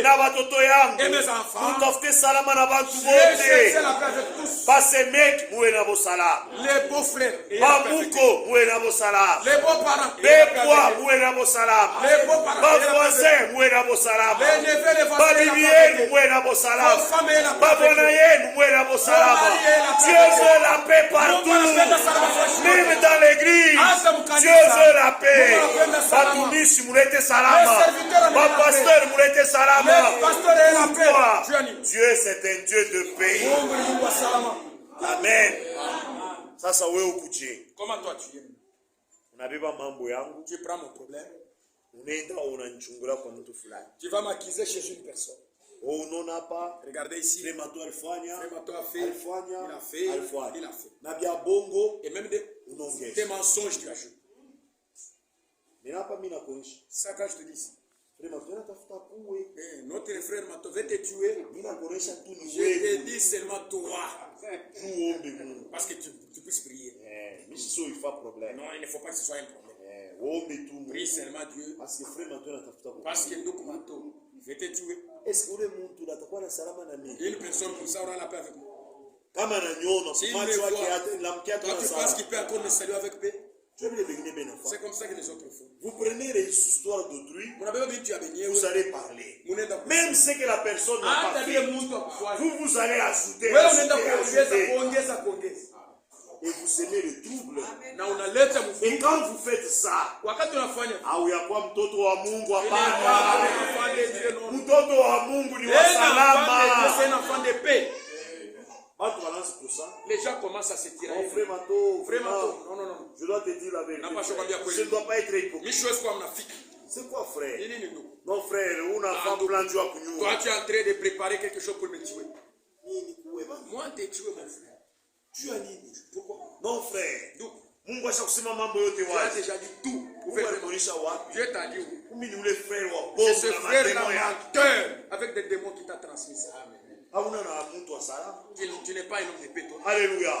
Et il y a des gens qui sont comme ça. Ils prennent les problèmes ici, ils amènent là-bas. Ils prennent ici, ils amènent là-bas. Quand vous êtes ainsi, vous n'êtes pas un enfant de la paix.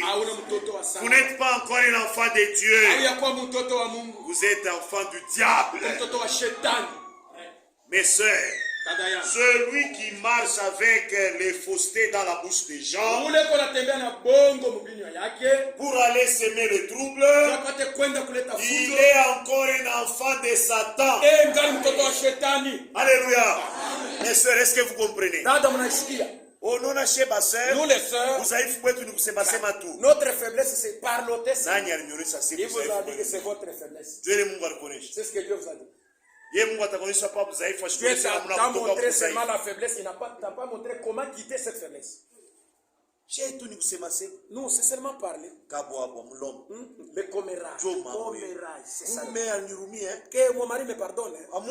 Que Dieu me pardonne. Que Dieu me pardonne. J'ai un problème. Quand tu le vois ici, même les serviteurs chez l'église, ils ont aussi des femmes à côté. Quoi? Je t'ai dit. C'est que je te dis, c'est à toi que je dis. Ne dis pas une autre personne. Pour que tu connaisses que les problèmes qu'ils prêchent et ceux qui le font sont différents. Ils ont des femmes. Toi, tu l'as vu. Je te dis la vérité. Je peux venir chez toi pour te dire des mensonges. Je ne te dis plus. Je suis là. Mais unasuie roho yake. Il a suié son cœur. Kama anaanza kutuangalia, anaona sasa tukusa wewe. Non mon frère, nous tels que nous sommes, Dieu nous a déjà délivrés.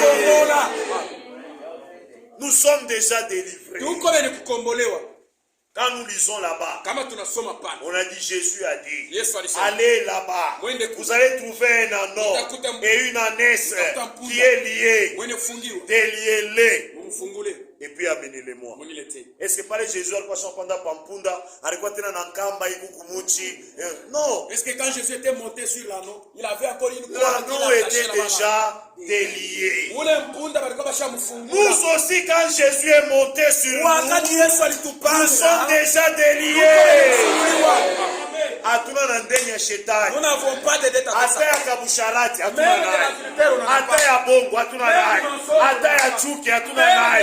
C'est pourquoi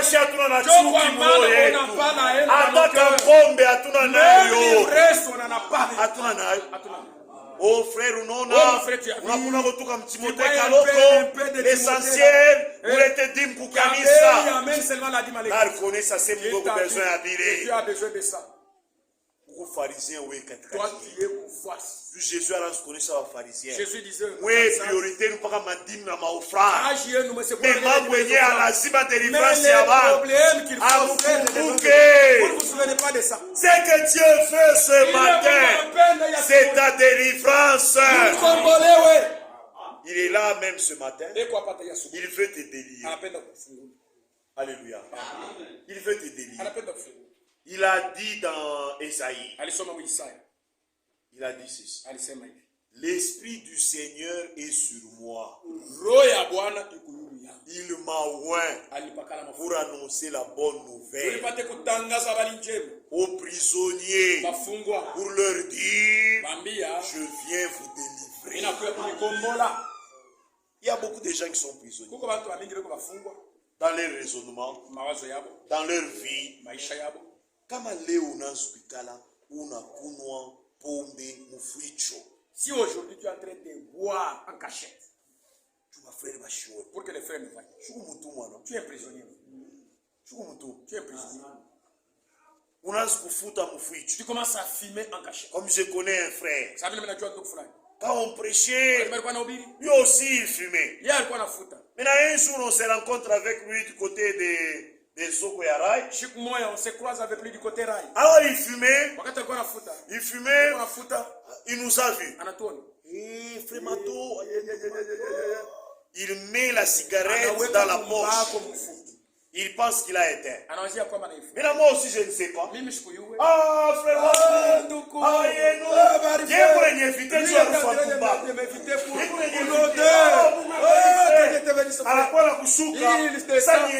si c'était mais là, quand il évite là, la cigarette continue à les brûler.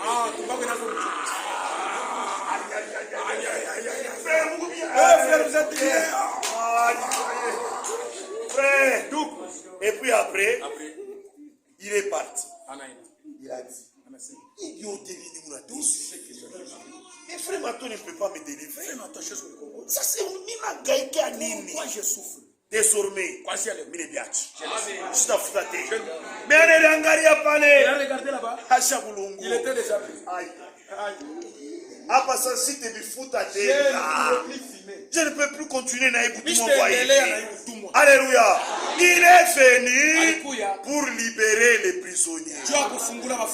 Si tu sens que tu es prisonnier, il y a quelqu'un qui est là pour te libérer. C'est Jésus-Christ. Il est là pour te libérer. Quand on a libéré la nôtre, c'est fini, il est libéré. Quand il te libère aussi, c'est fini. Mon frère, vous allez continuer toujours à sentir la cigarette chaque fois. Vous voyez si vous êtes en train de fumer. Et toutes les chemises vont commencer à dégager l'odeur de la cigarette. Si c'est le champ. Quand l'odeur dépasse le chanvre, toi un frère qui fume le chanvre. Oui frère, tu es en train de boire des whisky balls. Oui frère, toi frère, tu en bois pour. Qu'est-ce que tu gagnes? Après parler au talukula cirrhose de foie. Après là tu auras une cirrhose de foie. Et les foies vont menacer. Le ventre va commencer à gonfler. Il s'engage. Et c'est tout. Quand tu bois, c'est ta tante qui te dit d'aller faire. C'est elle qui achète pour toi. C'est elle qui achète pour toi. C'est elle qui achète pour toi la cigarette. Et tu es là mon frère. Tu viens ici. Tu chantes avec nous. Mais tu es encore esclave. Il y a quelqu'un qui est là pour te libérer. Si tu acceptes, il te libère. Et il n'y a pas de cérémonie. Jésus, quand il libère, non, il ne va pas aller. À toi, la cigarette.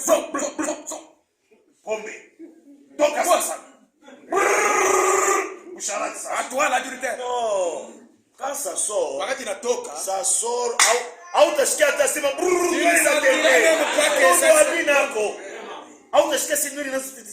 les cheveux commencent là. Non. Ça c'est maintenant c'est là, je suis maintenant délivré.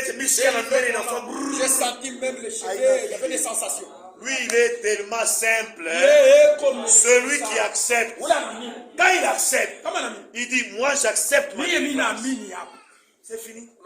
Tu es délivré. Oh, il faut niskata murusa. Je dois sentir un peu dans le cœur des sensations.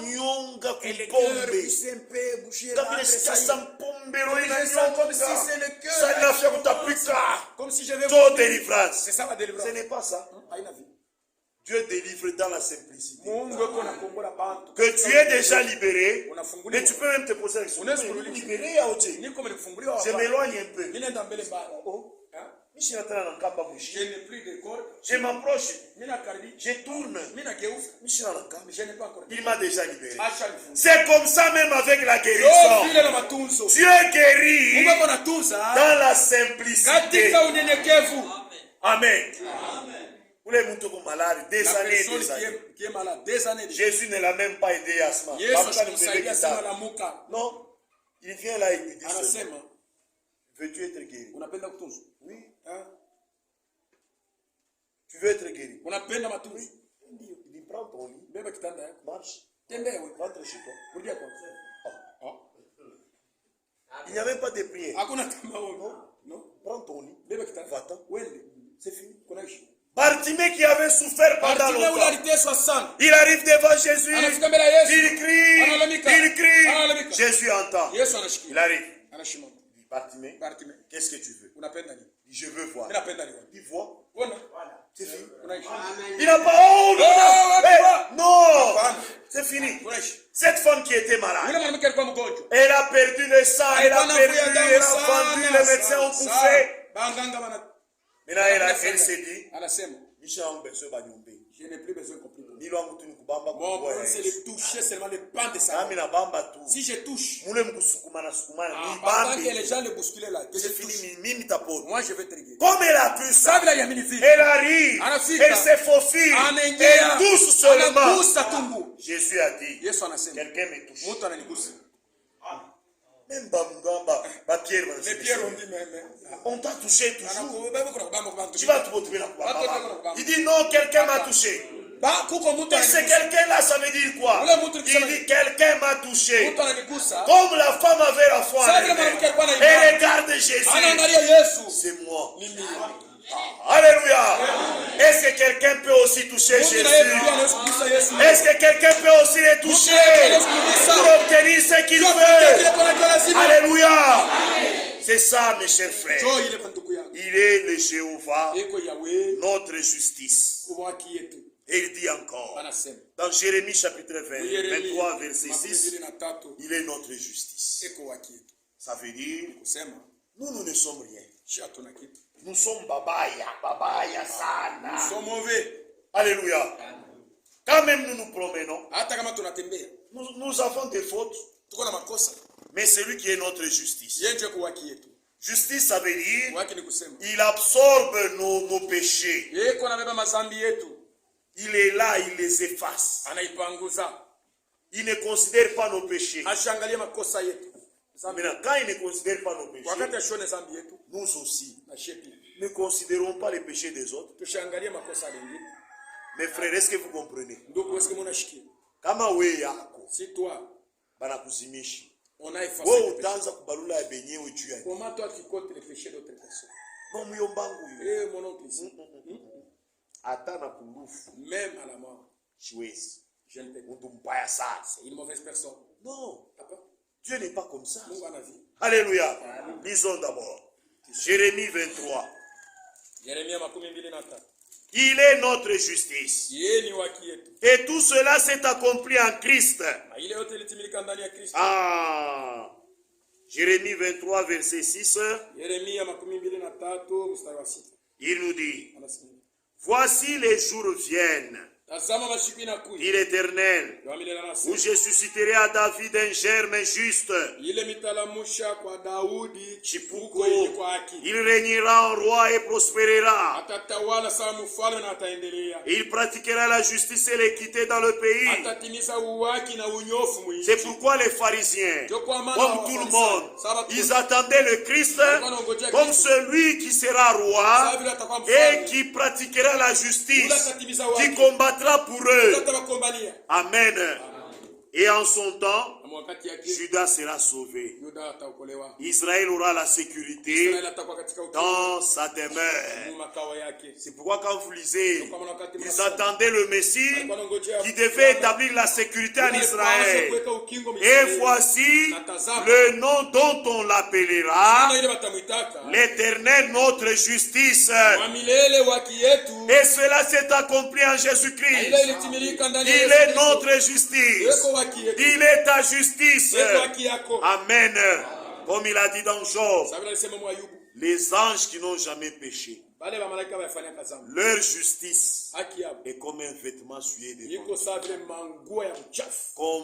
combien moins l'homme qui boit l'iniquité comme l'eau. Ah, alléluia. Mais si aujourd'hui Dieu nous considère, c'est à cause de Jésus-Christ. C'est à cause de Jésus. Il ne considère pas nos péchés à cause de Jésus-Christ. Et pour terminer, Ézéchiel 48. Ézéchiel 48, verset 35. Circuit. Ézéchiel 48. Le nom de la ville sera l'Éternel est ici. Ah, donc ils ont voulu même baptiser une ville en disant la ville ici sera appelée l'Éternel est ici. Il est toujours présent. Alléluia. Quand tu pars ici, il est là. Comme David pouvait dire. Où irai-je? Loin de l'Éternel. Quand je vais dans l'eau, il est là. Je monte aux cieux, il est là. Ici sur la terre, il est là. Dans les séjours des morts, je vais le trouver aussi. Maintenant, où irai-je? Et maintenant, quand nous comprenons que l'Éternel, il est omniprésent, il est partout. Quand nous comprenons comme cela, mes chers frères, nous ne pouvons jamais être hypocrites. Devant les frères, vous avez une vie pour les frères, et puis une vie privée. Oui, mambo haifai bayo kanisa. Son problème, il ne faudra pas qu'on le connaisse à l'église. Nous ne le faisons seulement un peu d'une manière vite. Quand tu penses que l'adultère, on le fait d'une manière vite. Boire, c'est vraiment d'une manière vite. Ma femme, la boisson que je bois, son apprécié. On ne doit pas être connu de l'église. Dieu seul m'aidera. Si tu veux, je ne veux pas qu'on puisse se moquer de moi à l'église. Mais l'Éternel est là. Même si ta femme ne dit rien. Mais le Seigneur est là. Quand tu bois, il te voit et il est mécontent. Est-ce que mon enfant pour qui je suis allé mourir? Je suis allé mourir pour ce matou ici qui boit. Non, matou, je regrette. Et le Seigneur regrette aussi pour ce que tu fais. Il regrette. Il te regarde. Je suis allé à la croix. J'ai donné ma vie comme prix de rachat. Et c'est pour qu'il continue à faire ça. Non, le Seigneur n'est pas content. Alléluia. Donc le Seigneur est là. Il est partout. Il est ici. Il est à Lubumbashi. Il est à Kawama. Il est dans ta maison. Il est dans le voyage avec toi. Et il est partout. Et quand nous comprenons ça, même dans notre maison, quand l'enfant tombe malade, le Seigneur est ici. Je lui parle seulement. Voyez les grands-pères. Barikuwa basha kuikara bo barikuwa mwakili ya kwasima mijimu kufashi yote. Qui croyait qu'il y avait des mijimu, les esprits partout, les esprits des grands-parents. Mais quand l'enfant tombait malade, même la grand-mère pouvait venir là et elle commence à parler. Et elle te souffle même dans les oreilles.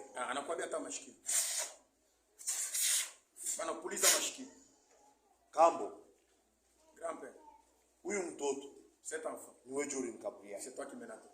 Ni damu yako. C'est ton sang. Angalia sasa vile fièvre kuna. Regarde maintenant, il a la fièvre. Saidia huyu mtoto. Et cet enfant, umtunze. sois guéri. Kuya umsaidie. Viens l'aider. Kuya umsaidie. Viens l'aider. Unayase kuloriendaka. C'est là où tu es parti. Une tukombanie. Tu es en train de combattre pour nous. Et on leur a semé ça. Mais quand il est en train de prier, comme il croit qu'il y a quelqu'un à côté, son cambo là qui était mort, il est à côté, il n'a pas besoin de crier fort. Il parle seulement. Et puis après, il dit, J'ai versé cette eau sur lui. J'ai J'ai mis encore cet habit. Je suis en train de même descends. Descends, viens voir ton enfant. Quand je suis en train de le presser là, toi aussi presser. Ton grand-père est en train de te presser. Il est en train de te presser. Même si tu ne l'avais pas connu. Et puis après, fièvre na chaud. Et la fièvre te baisse. Là, le grand-père dit, les esprits de nous les ravioli sont venus. Ils l'ont aidé. C'est seulement parce qu'il croit qu'il y a un maître invisible qui vient l'aider. Alléluia. Maintenant, quel serait le résultat si nous croyons aujourd'hui que le Seigneur est à côté? L'enfant est malade. La première des choses, parlons au Seigneur. Seigneur, voici mon fils est malade. Voici ma femme est malade. Voici mon mari est malade. Toi, tu es ici. Tu vois toi-même. Oh, moi, je le vois. Tu vois comment il souffre. Je te parle. Je lui impose les mains. Selon ce que toi tu as dit. Vous imposerez les mains aux malades. Et les malades seront guéris.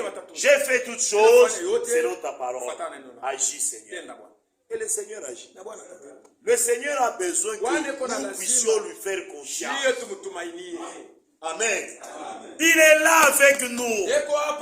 Maintenant, il attend que vous puissiez lui faire confiance. Est-ce que vous pouvez aussi lui faire confiance? Amen. Il est notre berger. Il prend soin de nous. Comme nous l'avons vu. Le berger n'est pas seulement là pour la nourriture. Mais quand il y a les dangers, il réagit pour protéger ses brebis. Donc il est là avec nous. Maintenant, un homme comme ça, comment je peux le laisser? Un berger, il est là, il fait son travail. L'Éternel ma bannière, l'Éternel ma paix, mon bouclier, celui qui me guérit, celui qui est ma justice, celui qui prend mes péchés. Frère, il est toutes ces choses-là pour moi. Imaginez qu'il est même monté au ciel pour présenter son sang devant le trône de grâce en disant, Seigneur, je suis la justice de Mato. Mato a péché, il a fait ça, il a fait ça. Ne regarde pas ce que Mato a fait. Regarde le sang ici. Il est là, il parle pour moi. Après, je vais me révolter. Alléluia. C'est pourquoi Paul a dit, qu'est-ce qui me séparera de l'amour de Dieu? Dieu m'a aimé comme cela. Il se bat pour moi. Il fait tout ce que nous venons de voir. Maintenant, je vais l'abandonner. Et ce qu'il fait, ce n'est pas que j'ai l'argent, c'est pourquoi il m'a aimé. Ce n'est pas que je suis spécial. C'est par amour. Maintenant, Paul dit, qu'est-ce qui va me séparer de cet amour? C'est l'argent, c'est la gloire, ce sont les femmes, c'est l'alcool, c'est la cigarette, ce sont les commérages. Tu prends seulement les dossiers des gens. Qu'est-ce qui va me séparer de l'amour de Dieu? Lèvons-nous pour la prière.